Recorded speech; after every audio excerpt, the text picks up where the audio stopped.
What is going on, everybody? Welcome back to Nintendo Land, and we just got the release date revealed for Splatoon 3's Side Order DLC, finally. And it's actually coming a lot earlier than I think a lot of us expected. Nintendo said it was coming in the spring, and it seems like it's coming earlier because we're getting it literally next month, February 22nd to be exact. So in just under a month, we can actually have our hands finally on this DLC, and I don't know if it's just me, but it feels like this DLC was like the longest wait at the release of the game that we've ever had to wait. I could be wrong, but man, normally DLC releases within a year after the release of a game, and it's been over a year. In fact, it's going to be a year and like a quarter since this game actually came out when this DLC finally lands, which is an awfully long time, which also makes me think, is this DLC going to be way bigger than we previously thought, or is it just Nintendo decided to hold it off in order to give us something to be excited for this year because they didn't really have anything else planned and this fits the time slot perfectly? I don't know. But we technically got another look at this DLC and mostly just artwork, but we can talk about it because this might be the last time we see anything before it actually drops. Nintendo might just drop this thing and not give us any more information, which would actually be perfect because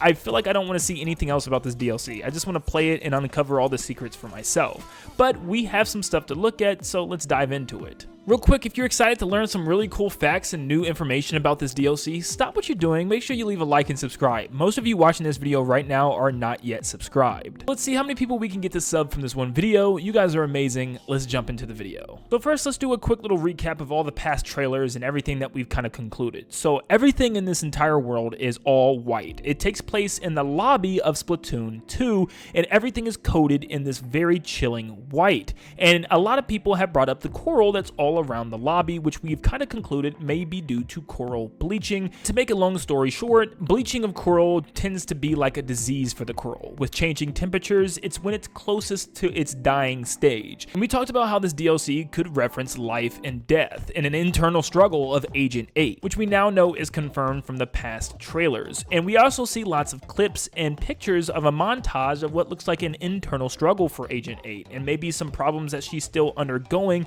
from the previous adventure. The trailers have been very dark and mysterious, as if there's some type of dark force behind this, something that's actually representing death that's trying to consume Inkopolis and also trying to consume Agent 8 and possibly even more of our heroes. And one thing we still don't know is what is the enemy that we're facing here? What is actually happening? Well, we just get imagery and kind of some clues as to what to expect from the big bad. And lots of the abstract imagery that we've seen, they seem to be represented in black. See black spikes, black creatures with red beady eyes, even black goo that seems to be covering surfaces. And maybe this is once again where coral bleaching comes in, where healthy coral has color. It's a bright fluorescent color like a red or an orange, and it slowly progresses down to its dead state. As stressed coral gets a lot less bright, it's more dull and a faint yellow before going to bleached coral, which is all white, and then eventually dying off completely where it turns a cold dark black. Maybe this is what we're seeing here. It's being used as a metaphor to show the world get stripped from its color, slowly turning into white and then being consumed by the black goo. As this might be a deep internal struggle story for Agent 8, I think it's also got context outside of that as far as the gameplay goes. In the last gameplay trailer, we've seen Agent 8 team up with a robotic version of Pearl as they go to fight some creepy looking fish creatures. These creatures seem to be spreading the black corruption all over this world that we are in, and they seem to be some type of creepy skeletal creatures that are covered in this black goop. Something that I'd still want to mention is the fact that they still look like they were made, as they look like they're almost built out of Legos. If you look at some of their pieces, it doesn't look like just a straight up skeleton. They literally look as if they were built out of Legos, but that's besides the point. I'm sure there's an explanation for that, but we're talking about what these creatures are and where are they coming from.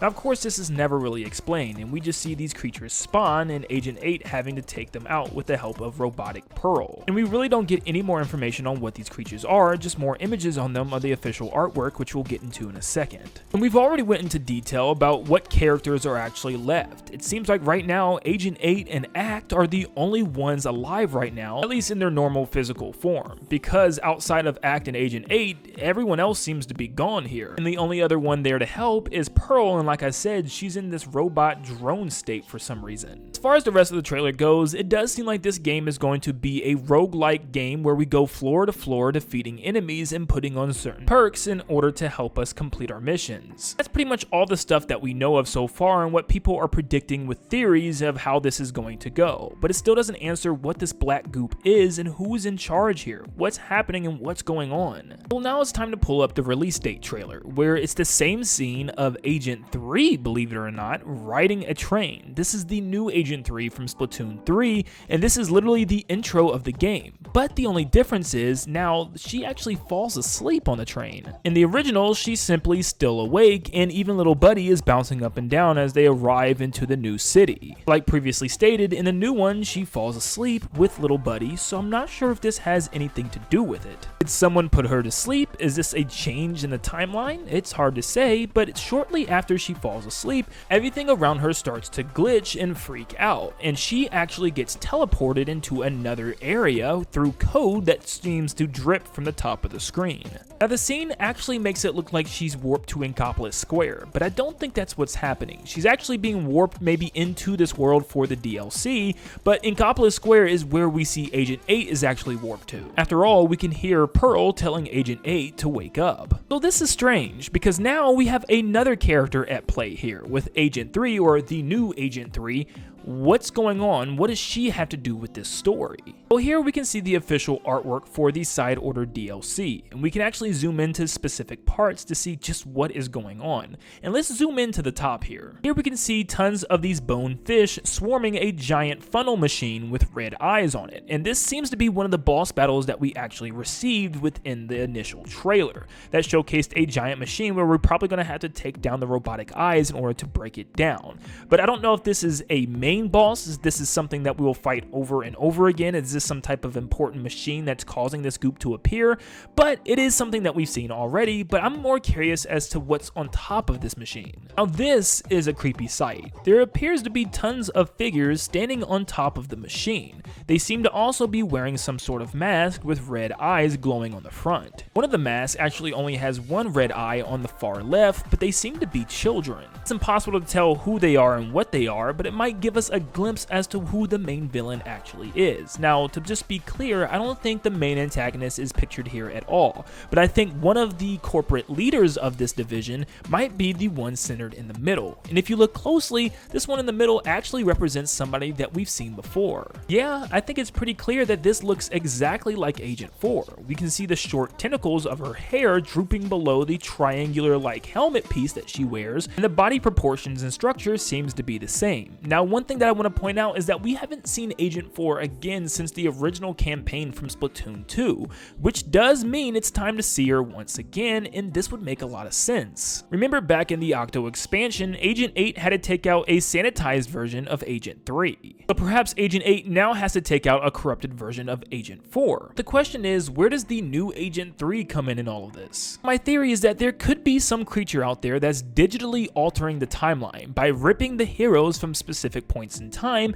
and corrupting them in order to work for him. I know in this image the other figures do not look like Inklings or Octolings whatsoever, but what if these other figures were actually the other heroes as well? For instance, if Agent 8 got pulled into this world, and Agent 4, and the new Agent 3, then what's stopping the original Agent 3, Callie and Marie, and Captain Cuttlefish from also being pulled into this world as well? And it even looks like Pearl and Marina were pulled in, because Pearl brings up in a trailer that she's still looking for her and can't find her, so she could also be one that's corrupted behind one of these masks, or maybe even the leader of this whole thing. Maybe something happened to her to corrupt her to be the main antagonist for some reason. For some reason, Pearl was actually transformed into a drone and possibly even saved from being transformed into one of these black masked creatures. On the same page with Pearl and her turning into a drone, there seems to be a new character that's actually shown in the artwork, which looks like a mantis shrimp. It has two large blue eyes sticking out on the side of its head, and he seems to be wearing a white lab coat of some sort.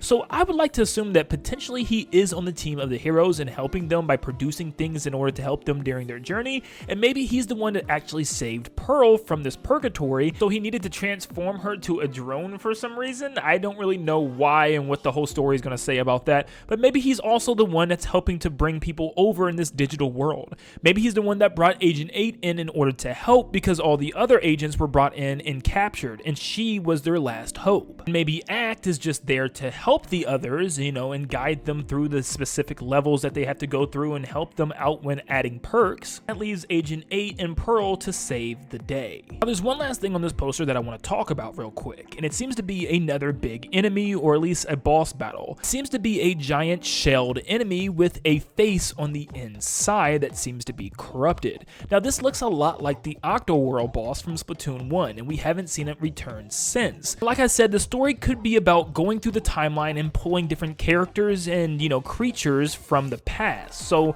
maybe they're actually pulling creatures and remaking them and reworking them according to what this black goop army wants them to look like. Remember, the Octo expansion's bosses were all bosses that we fought from the original story from Splatoon 2. They were just sanitized versions of those bosses, making them a little trickier to fight. I'm not going to say that all the bosses on this DLC is going to be once again reused bosses, but I think some of them might make a return, and not necessarily from Splatoon 2, but more along the lines of some of the ones from Splatoon 1, since it was back on the Wii U and it's been a long time since we've seen some of them. I would love to see the Octomall make a return. I mean, I just absolutely love that boss battle, and breaking the teeth was like super satisfying. The question is, are we going to have corrupted versions of some of the big bads as well, like DJ Octavio? Is he going to be brought into this world and corrupted as well? Is a corrupted version of Agent Tartar going to come back from Splatoon 2's Octo expansion? Or maybe even a corrupted version of Mr. Grizz could be making a triumphant return. Now, one last thing I want to talk about before I end this video is it seems like this DLC is going to be very ambitious for the series. It took a very long time to make, and it kind of just feels like the end of a 3-game saga.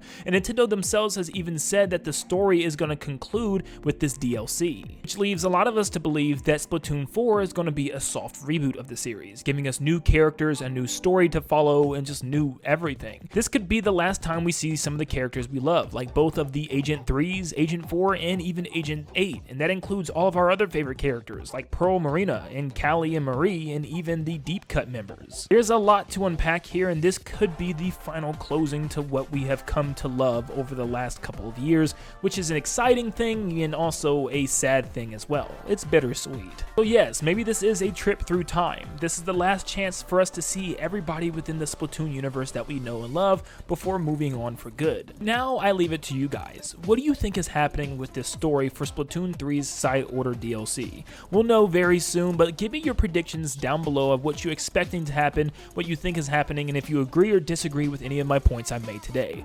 Thank you so much for tuning in. It means a huge deal if you leave a like and subscribe if you enjoyed Splatoon content from me today, and if you want to see tons more of it coming when this DLC actually drops, make sure you have post notifications turned on. We're going to be talking about this a lot. But thank you so much for tuning in, and like always, I'll see you all on the next one. See ya, guys.